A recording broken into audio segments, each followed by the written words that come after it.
네, 자 오늘은 디지털 리터러시를 주제로 한번 이야기 나눠보겠습니다. 자, 단국대학교의 나연묵 교수님 모셨습니다. 안녕하세요. 네, 안녕하세요. 네.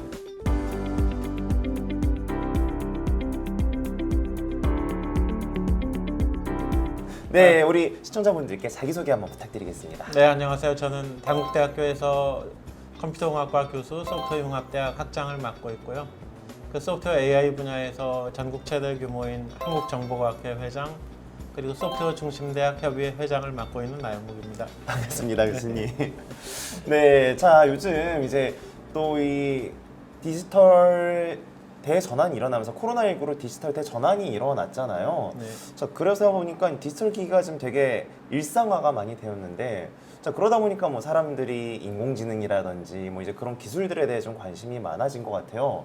또 뭐 제가 알아보니까 태어날 때부터 이 디지털 기기에 둘러싸여서 성장하는 세대를 가리키는 이 디지털 네이티브란 네. 이제 얘기까지 생겼다고 하는데, 그렇다면 혹시 교수님께서는 이 디지털 기기가 우리 삶에 어떤 변화를 줬다고 보시나요? 네, 뭐 굉장히 많은 변화를 일으키고 있습니다. 일단 하여튼 디지털 기기라는 게 일단 뭐 컴퓨터 인터넷에서 출발을 했고, 이제 스마트폰에서 이제 뭐 모빌리티 쪽으로 뭐 드론이나 뭐 자율주행 자동차까지 발전했고, 최근에는 또 이제 IoT 기술이 발전하면서 네. 일반 가전제품까지 그 다 이제 디지털로 연결되는 세상이 왔는데, 가장 큰 변화는 아무래도 우리 이제 삶의 편의성이 많이 증진이 되는 것 같아요. 그렇죠. 뭐 제일 큰 변화가 그런 거죠. 저희 뭐 공공 분야의 변화를 보면 이 디지털로 인해서 전자정부가 도래하면서 예전에는 무조건 동사무소 찾아가서 띄던 네. 민원 서류, 아, 서류 영상. 그리고 또 이제 뭐 세무서에 가서 내야 했던 세금도 다 이제 전자 납부가 가능한 시대가 됐죠. 그죠. 그리고 또 뭐 최근에 이제 워낙 그 플랫폼이라고 하는 것들이 많이 발전하면서 이제 검색 엔진에서 출발해서 그 O2O 플랫폼, O2O는 뭐 이제 오프라인 온라인 연결하는 아, 네. 그런 뭐 배달의 민족이나 쿠팡 아, 같은 그죠, 것들이 그죠.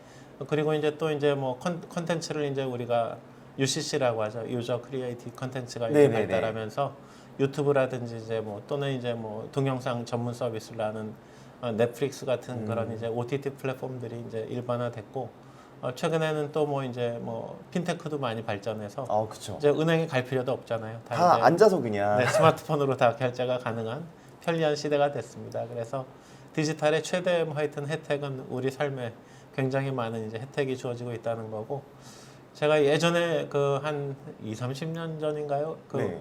홍콩, 싱가포르 가서 이제 놀랐던 게 지하철에 모든 사람들이 다 스마트폰을 들고 있더라고요. 한 20년 전에. 아, 20년 전에. 그 조그만 도시에. 네. 그래서 여기 굉장히 신기하다. 어떻게 벌써 이렇게 모든 사람들이 휴대폰을 들고 다닐까에 대해서 놀랐었는데, 오늘도 보니까 뭐 많은 사람들이 지하철에서 다 예. 스마트폰 들고 저도 올 때 다 이거 들고 보고 왔거든요. 네, 다 또 자기 뭐 일 보시느라고 바쁜 거 보니까 이제 뭐 디지털이 일상이 된 그런 시대라고 생각이 됩니다. 네, 자 그래서 이렇게 뭐 생활의 많은 영역에서 디지털화가 진행됨에 따라서 이 디지털 리터러시에 대한 이제 의견이 또 많은 것 같은데, 교수님 그럼 구체적으로 이 디지털 리터러시는 어떤 건가요? 이제 뭐 디지털 리터러시 이제 그 단어로 얘기하면 결국은 이제 뭐 문맹의 반대가 이제 그 리터러시잖아요. 이제 그렇죠. 컴퓨터를 모르는 사람은 컴맹이라고 했고, 우리가 뭐 스마트폰 같은 모바일 기기를 모르면 이제 모바일맹이라고 할 수 있는데, 그 문맹의 상태를 벗어난 게 이제 리터러시가 될 것 같습니다. 그래서 그냥 뭐 단어적으로 보면 이제 디지털이라는 기술을 이해하고 활용할 수 있는 능력, 뭐 이런 거를 이제 디지털 리터러시라고 생각하는 것 같고요. 조금 더 넓게 생각하면 이제 결국은 이제 디지털 기기, 뭐 그 컴퓨터, 뭐 스마트폰 이런 디지털 기기, 최근에는 뭐 이제 스마트워치 같은 거, 아, 그죠. 그죠. 그리고 이제 최근에 조금 더 이제 개념이 넓어져서 이제 그 플랫폼상의 다양한 미디어, 뭐 동영상이나 이제 유튜브 콘텐츠나 또는 이제 최근에 AI가 또 이제 부각이 되면서 그 AI와 이제 AI가 사용하는 데이터까지 다 이렇게 이제 그 습득하고 잘 활용할 수 있는 능력, 이런 거를 디지털 리터러시라고 폭넓게 볼 수 있을 것 같습니다.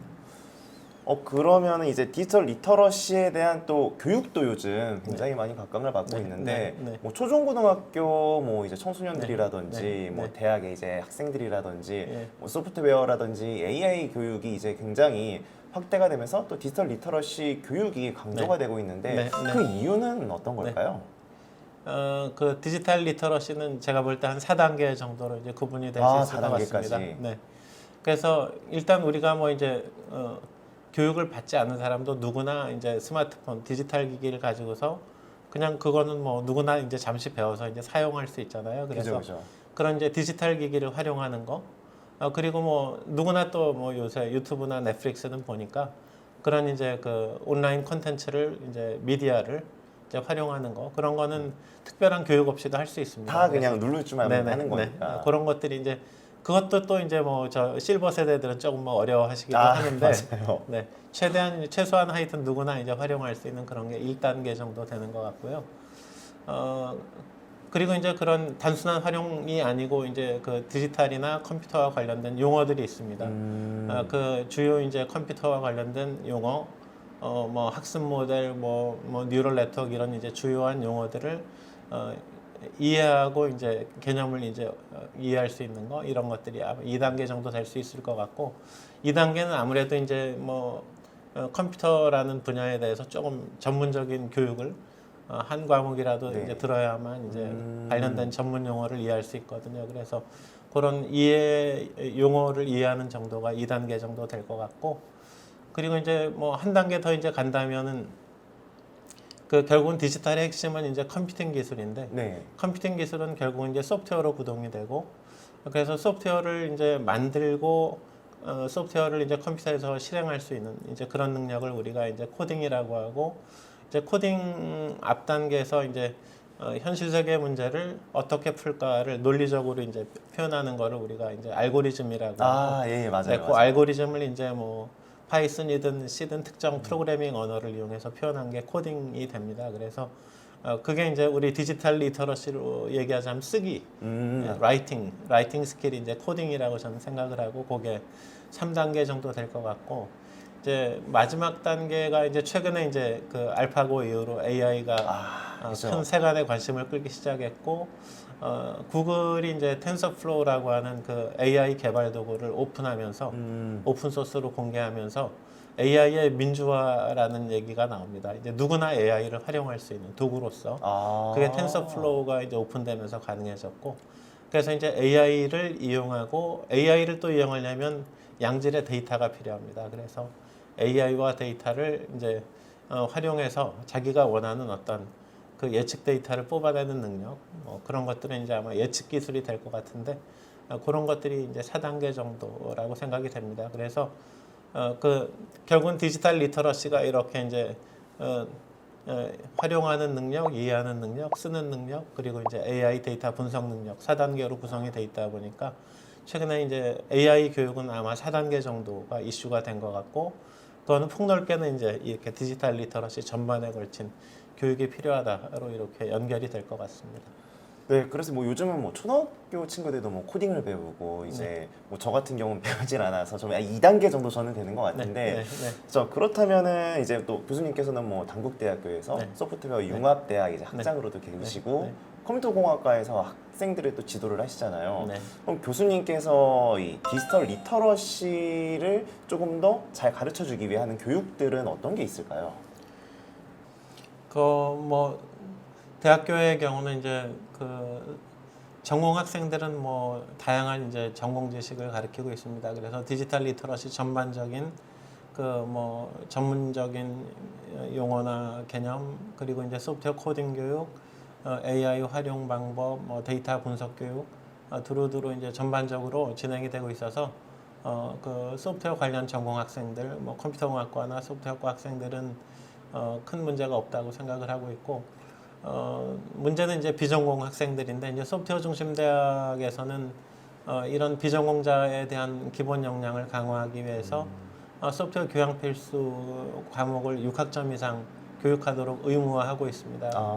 그래서 저희 같은 경우도 뭐 모든 전공 학생들이 그 소프트웨어 코딩 그리고 이제 AI 기초적 활용, 전공별 코딩 능력 이런 것들을 교육을 받고 있어서 디지털 리터러시로 치면 이제 코딩 단계, 쓰기 단계 초급까지 AI 활용 초급 단계까지는 하고 있는 셈인데 이제 그 나머지 이제 비전공자들에 대해서 이제 디지털 리터러시를 어떻게 교육할 거냐 하는 것을 최근에 이제 정부나 저희 대학이나 많은 고민을 하고 있습니다. 그래서 네. 최근에 이제 AI 플러스 X 교육 또는 뭐 X 플러스 AI 교육 이런 얘기들이 나오고 있어요. 그래서 소프트웨어 교양 필수 뭐 한 세 과목 정도로는 부족하니까 그보다 이제 교육을 넓혀서 이제 AI의 뭐 기초나 개념의 이해, 원리 이해라든지 데이터 분석 기법, 데이터 사이언스 이런 과목들을 모든 전공 학생을 대상으로 이제 가르치려는 그런 이제 시도들이 여러 대학에서 일어나고 있습니다. 그리고 이제 초중고 같은 경우는 또 그 학교에 따라서 네. 그 격차가 크더라고요. 그래서 과학고등학교나 정보 관련 특성화고 학생들은 그래도 고등학교 때 정보 교육을 뭐 한 세네 과목 이상 배워서 아무래도 네, 예. 어느 정도 이제 뭐 개념도 이해하고 코딩도 어느 정도 하고 기본적인 역량을 갖춘 거로 판단이 되는데 일반고 학생들은 굉장히 이제 또 디지털 리터러시가 떨어지고 뭐 OECD 국가에서 평균 이하 수준을 보이는 정도로 진짜요? 네, 문제가 있어서 그래서 저희는 이제 이 초중고 학생들에 대한 그 디지털 그 스킬 격차를 어떻게 줄이느냐 이런 것들이 또 이제 중요한 이슈라고 생각하고 있습니다. 그렇다면은 이 디지털 리터러시 역량이라고 하는 거 이건 어떻게 하면 더 키울 수 있을까요?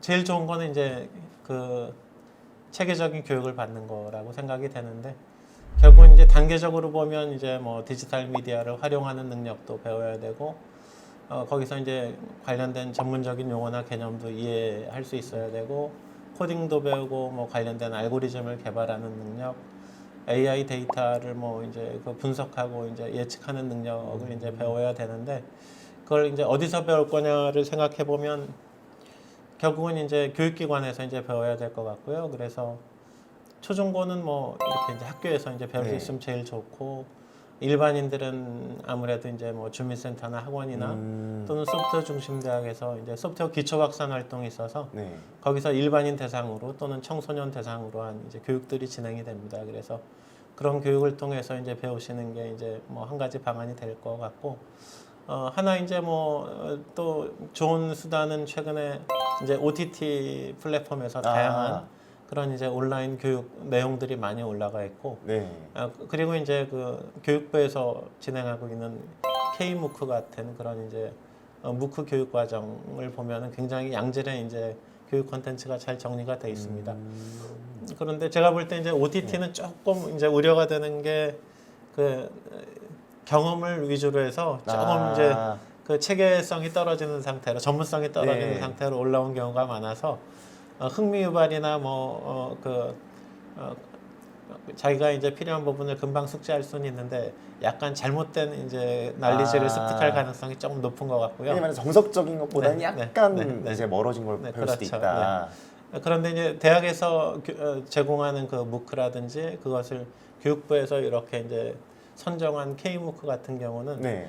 조금 이제 전문성 있는 내용을 조금 이제 그 편집도 제대로 해서 완성도도 높인 상태로 공개하고 있기 때문에 그 OTT보다는 저는 궁극적으로는 무크 같은 양질의 교재를 활용하시는 게 조금 더 정확한 지식의 그 습득이 될 것 같습니다.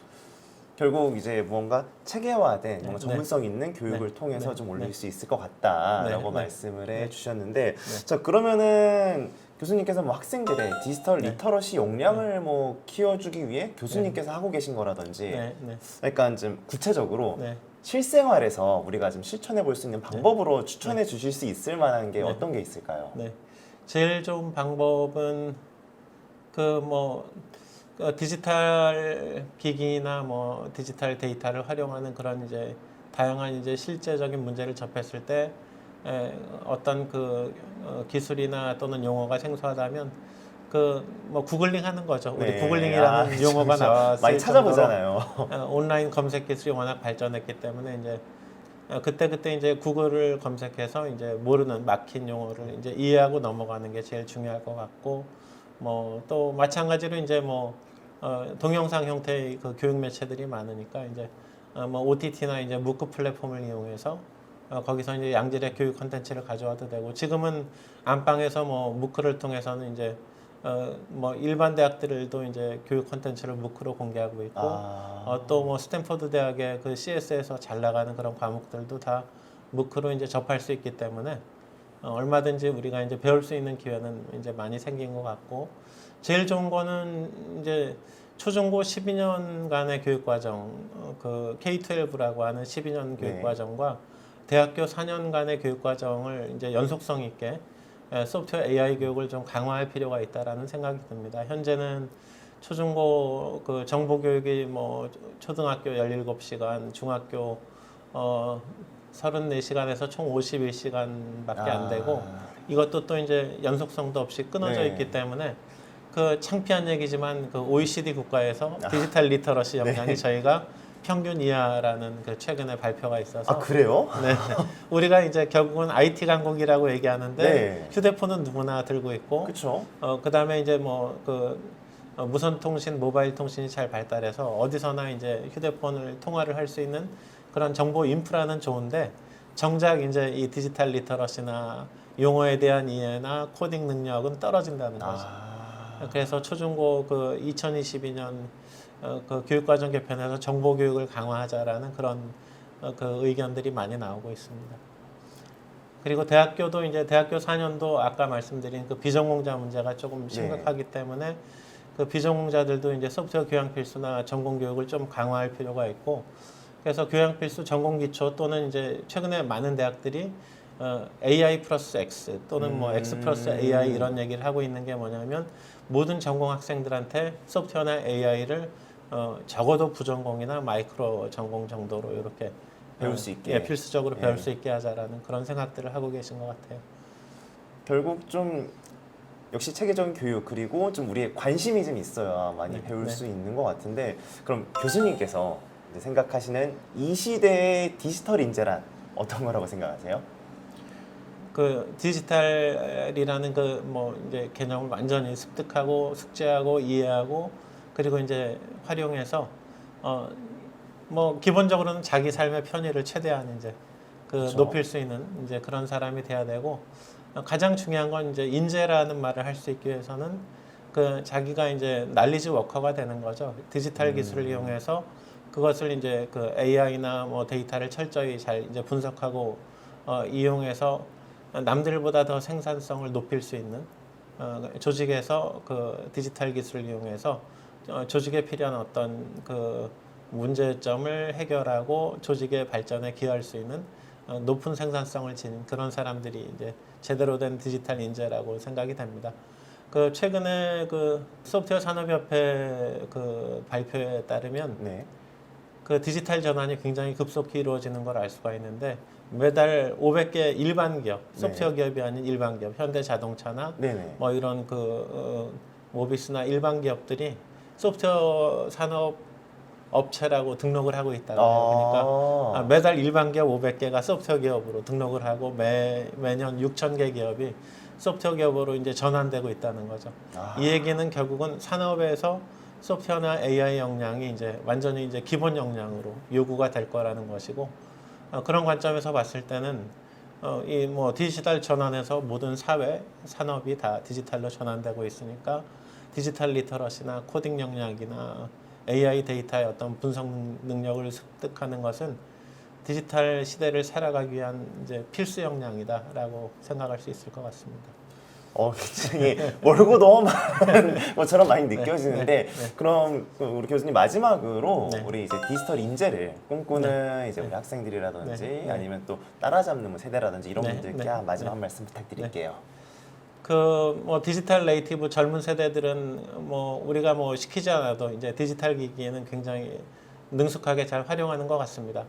그럼에도 불구하고 거기서 조금 더 이제 깊이 있는 경쟁력을 갖기 위해서는 그 디지털과 관련된 기술 용어를 정확히 이해를 할 필요가 있고, 또 그것을 기반으로 해서 사회 실세계 문제를 풀기 위해서 알고리즘을 이렇게 만들고 그것을 또 코딩 소프트웨어로 바꿔서 실제로 이제 자기 업무에서 활용할 수 있는 그런 능력이 반갑지 않겠지만 반가울 수도 있고 그러나 이제 미래 디지털 세대에서는 그것이 이제 필수적인 스킬이고 최근에 이제 뭐 그 모든 기업들이 다 그 소프트웨어나 뭐 디지털 기술을 기반으로 한 기업으로 변신하고 있어요. 가장 대표적인 게 그 월마트를 이제 그 아마존이 누른 사례를 보면은 그쵸, 그쵸. 월마트는 완전히 큰 큰 예. 유통회사인데 이커머스 회사인 뭐 아마존한테 이제 네. 눌려서 이제 문을 닫기 직전까지 갔고 골드만삭스라는 회사는 대표적인 금융회사인데 그쵸.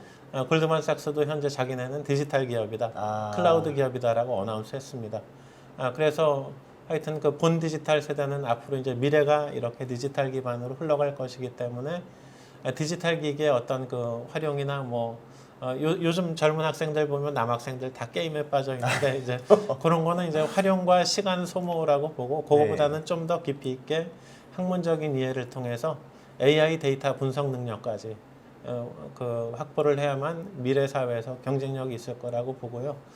저희가 이제 걱정하는 그 이제 그 캐치업하는 그 우리 저 네. 시니어 세대들 어르신들 세대는 이제 저희가 어떻게 하면 이제 디지털 격차를 줄일 거냐에 대해서 많이 고민을 하고 있고 그 디지털 격차가 점점 벌어질 수도 있는 상태고 디지털 기술에서 그 처지는 경우에는 그 본의 아닌 불이익을 많이 볼 수도 있어요. 네. 그래서 그쵸, 그쵸. 하여튼 뭐 저희 소프트웨어 중심 대학에서도 그런 일반인이나 이제 시니어 세대, 경력 단절 세대를 네. 위한 이제 교육을 위해서 많이 노력하고 있는데 그래서 너무 또 겁먹지 마시고 그 또 이제 더 많은 그 좀 더 이제 난이도가 쉬운 그런 이제 교육 프로그램도 많이 있으니까 좀 더 용기 있게 활용할 그런 수 있으면 네네 활용이나 뭐 또 주요한 어떤 그 개념에 대한 이해를 위해서 조금 시간을 투자하시면 이 디지털 전환 시대에서 좀 더 잘 적응하고 더 편리하게 살아가실 수 있을 것 같습니다. 네, 교수님 정말 좋은 말씀 감사합니다. 네, 그럼 지금까지 디지털 리터러시에 대해서 우리 단국대학교 나연목 교수님과 함께했습니다. 감사합니다. 네, 감사합니다. 네.